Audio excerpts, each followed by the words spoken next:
Hello everyone, welcome in political wings YouTube channel. नमस्कार दोस्तों, आप सभी को पॉलिटिकल विंग्स यूट्यूब चैनल में स्वागत है। Please like, share and comment on this video. Subscribe political wings YouTube channel. Join Telegram channel political wings for PDF file.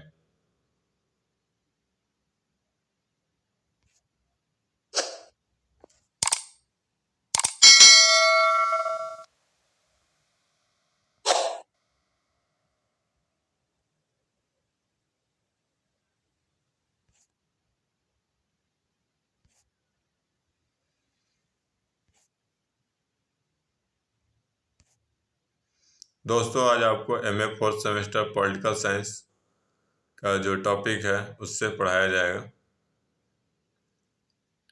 दोस्तों, आपको आज का जो पेपर है वो है मॉडर्न इंडियन पॉलिटिकल थॉट, यानी कि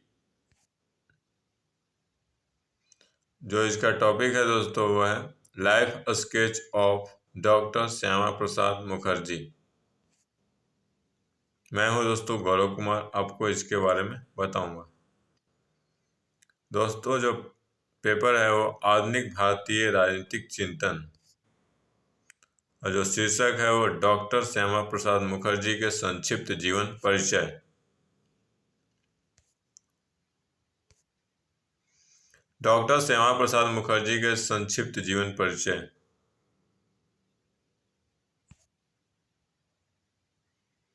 दोस्तों, श्यामा प्रसाद मुखर्जी का जन्म 6 जुलाई 1901 ईस्वी को कलकत्ता में हुआ था। तो उस वक्त दोस्तों जो कलकत्ता था उसको कोलकाता बोलते थे। दोस्तों, इनके जो पिता थे जिनका नाम था आशुतोष मुखर्जी, वो एक शिक्षाविद और बुद्धिमान व्यक्ति थे। इनका दोस्तों आरंभिक शिक्षा पीनर इंस्टीट्यूट में संपन्न हुआ, और दोस्तों 1919 ईस्वी में इन्होंने इंटर की परीक्षा उत्तीर्ण की, और इसके बाद दोस्तों इन्होंने अंग्रेजी से बीए ऑनर्स किया। अंग्रेजी साहित्य से बीए ऑनर्स किया, जो कि उन्होंने 1921 ईस्वी में इसकी उपाधि प्राप्त की। यानी कि 1921 में इन्होंने बीए ऑनर्स कंप्लीट कर लिया इंग्लिश साहित्य से। फिर दोस्तों इन्होंने 1924 ईस्वी में इन्होंने एलएलबी कर लिया, और वहाँ पे वो दोस्तों प्रथम श्रेणी से उत्तीर्ण हुए।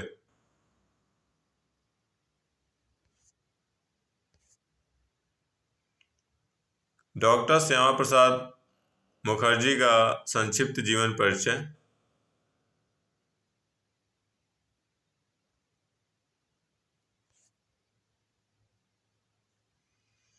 दोस्तों, इन्होंने कोलकाता हाई कोर्ट में एक वकील के रूप में कार्य करना प्रारंभ किया जब इनका एलएलबी कंप्लीट हो गया। तो फिर दोस्तों 32 वर्ष की उम्र में ही इन्होंने कलकत्ता विश्वविद्यालय में कुलपति बन गए थे। ठीक है दोस्तों।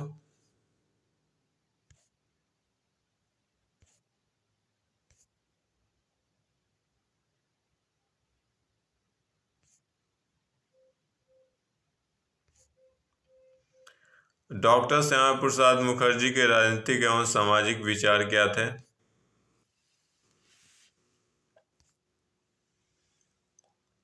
राजनीतिक जीवन में ये हिंदूवादी विचारधारा के समर्थक थे, और सबसे पहले उन्होंने महासभा के कार्यों में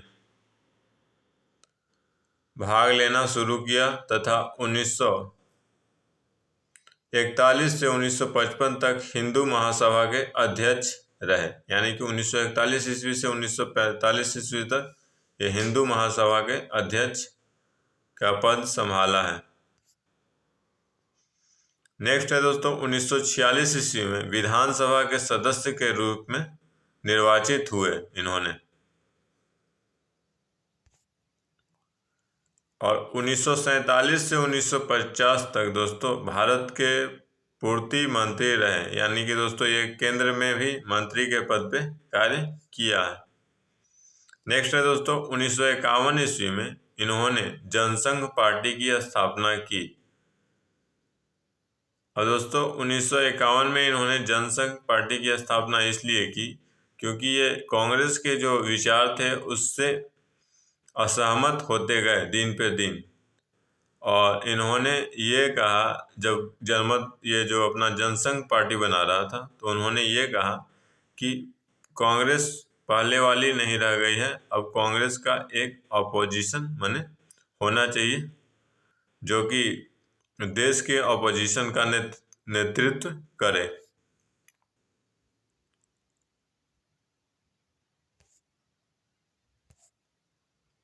डॉक्टर श्यामा प्रसाद मुखर्जी के राजनीतिक विचार और क्या हैं दोस्तों?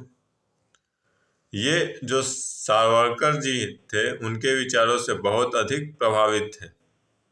दोस्तों वीर सावरकर जो कि हिंदूवादी नेता हैं, उनसे ये काफी ज्यादा प्रभावित थे। दोस्तों कांग्रेस की मुस्लिम जो तुष्टीकरण की नीति का ये जबरदस्त विरोध करते थे, यानी कि जो कांग्रेस पार्टी थी वो मुस्लिमों को ज़्यादा सपोर्ट करती थी, या उसके गलत कार्य को भी ये मुस्लिम लोग उसे माने जो कांग्रेस पार्टी थी उसे कवर अप कर देती थी। तो उस जो व्यवस्था, उस प्रकार के जो कार्य थे उसका ये डॉक्टर श्यामा प्रसाद मुखर्जी विरोध करते थे। नेक्स्ट है दोस्तों भारत का विभाजन का वो हमेशा विरोध करते थे। वो भारत का कभी विभाजन नहीं चाहते थे, वो अखंड भारत चाहते थे। ठीक है। नेक्स्ट है दोस्तों ये हिंदू एकता के कट्टर समर्थक थे, यानी कि हिंदू में जो जाति के आधार पे जो दोस्तों भेदभाव होता है उसका ये विरोधी थे, और हिंदू धर्म में एकता के ये समर्थक थे। राजा राजगोपालचारी की योजना तथा वैवल योजना के विरोध करते थे। और दोस्तों राजा राजगोपालचारी की जो योजना थी, जो कि वैवल का योजना था, जो कि अंग्रेजी शासक था, उन दोनों योजनाओं को ये दोस्तों ये विरोध करते थे डॉक्टर श्यामा प्रसाद मुखर्जी।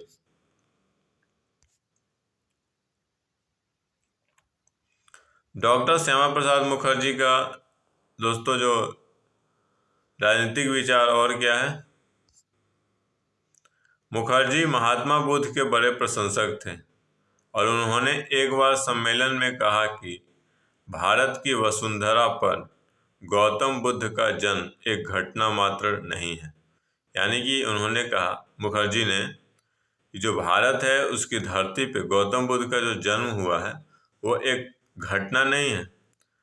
अब ये और क्या बताते हैं उसी में दोस्तों, अनंत काल से भारत के प्रतिभा ऐसे शक्तिशाली व्यक्तियों, साधु संतों तथा विद्वानों के कार्यों एवं शब्दों में प्रतिबिंबित होता है, जिन्हें समाज में परिवर्तनीय आवश्यकता और आकांक्षाओं को ध्यान में रखकर देश सेवा में अपनी बुद्धि का सदुपयोग कर उसका पथ प्रदर्शन किया है।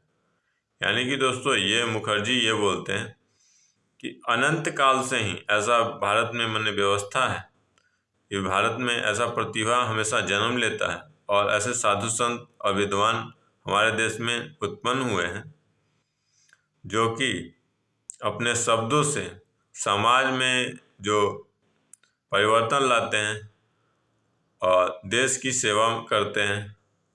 ठीक है। और जो भी मैंने वो ज्ञान अर्जित करते हैं उस ज्ञान का प्रयोग करके देश का विकास करते हैं, देश को एक उचित दिशा देते हैं। ठीक है दोस्तों, यही इन्होंने बताया है महात्मा बुद्ध के विषय में, और ये बहुत ज़्यादा उनके समर्थक और प्रशंसक थे। डॉक्टर मुखर्जी कांग्रेस का एक विकल्प बनाना चाहते थे, इसीलिए दोस्तों इन्होंने जनसंघ पार्टी का जो स्थापना है वो किया था।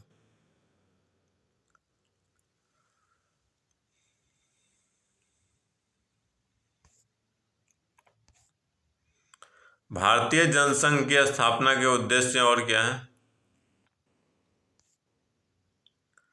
भारत में जातीय मतभेद को मिटाकर संपूर्ण भारत के निवासियों को इस दल में स्थान ग्रहण कराना। यानी कि दोस्तों ये किसी भी जाति या धर्म के नाम पे ये भेदभाव नहीं करता है, और ख़ास करके दोस्तों ये जाति के नाम पे भेदभाव नहीं करता है, और इसमें सभी प्रकार के जाति, सभी जो हिंदू धर्म के जो जातियां हैं उस सभी लोगों के सदस्य इसके सदस्य बन सकते थे, ये इन्होंने बनाया था।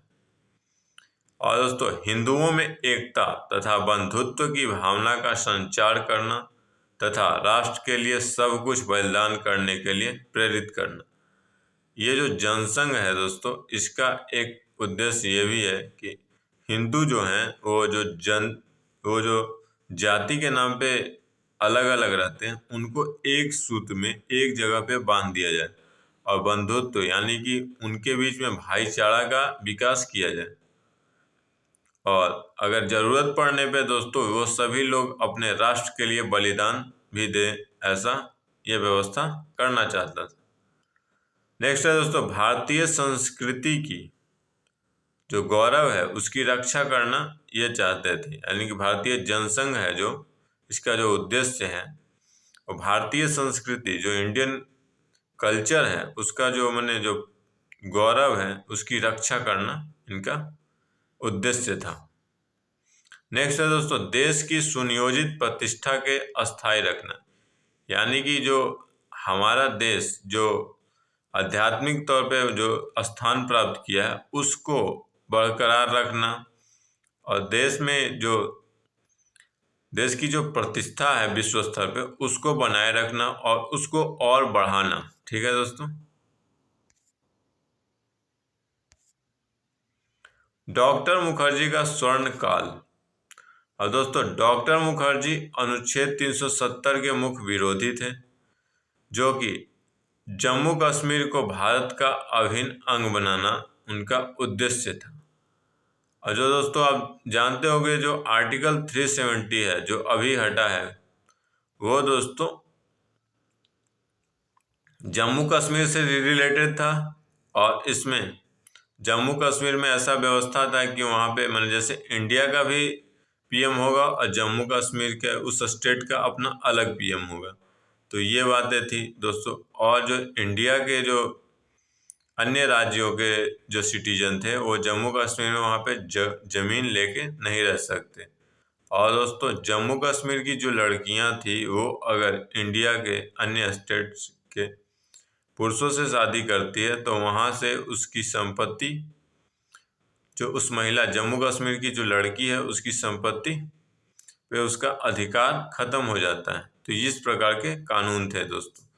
तो इन सारे कानूनों को वो हटवाना चाहते थे, इसीलिए दोस्तों वो आर्टिकल 370 का विरोध करते थे, और वो यह चाहते थे कि जिस प्रकार से भारत के अन्य राज्य के जो लोग हैं वो भारत से जुड़े हुए हैं और उनका बस केवल एक पीएम होता है, ठीक उसी प्रकार से जम्मू कश्मीर का लोग भी भारत से जुड़े लेकिन उनका भी एक पीएम हो। और जैसे सभी जो भारत के राज्य हैं उनका एक ही झंडा है, वो तिरंगा झंडा है दोस्तों। तो ठीक उसी प्रकार से जम्मू कश्मीर का लोग का एक अलग झंडा नहीं होना चाहिए, उनका भी एक ही झंडा होना चाहिए, वो कि तिरंगा होना चाहिए।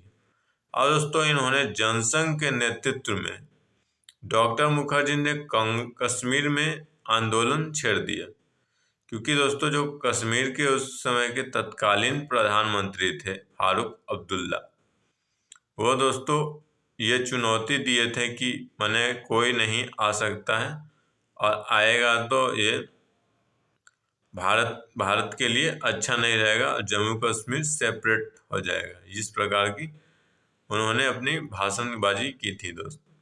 यहाँ पे दोस्तों तो इन्होंने चुनौती दी और वहाँ पे जाके ये आंदोलन प्रारंभ किया, और ये कहा कि जो भारत है, भारत का अभिन्न हिस्सा है जम्मू कश्मीर, और इसे हर हाल में भारत में मिलाया जाएगा।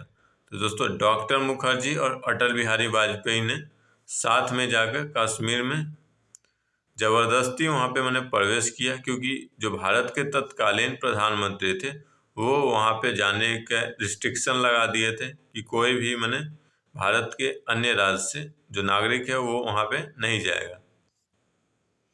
और दोस्तों इसी आंदोलन के दौरान जब उनको जेल में डाल दिया गया तो 23 जून 1953 को श्रीनगर के जेल में मुखर्जी का स्वर्गवास हो गया। दोस्तों जो डॉक्टर मुखर्जी थे वो यह कहते थे कि देश में दो संविधान दो विधान कभी नहीं चलेगा, ठीक है। दो प्रधान दो संविधान और दो विधान ये कभी नहीं चलेगा, ये इनका दोस्तों नारा था।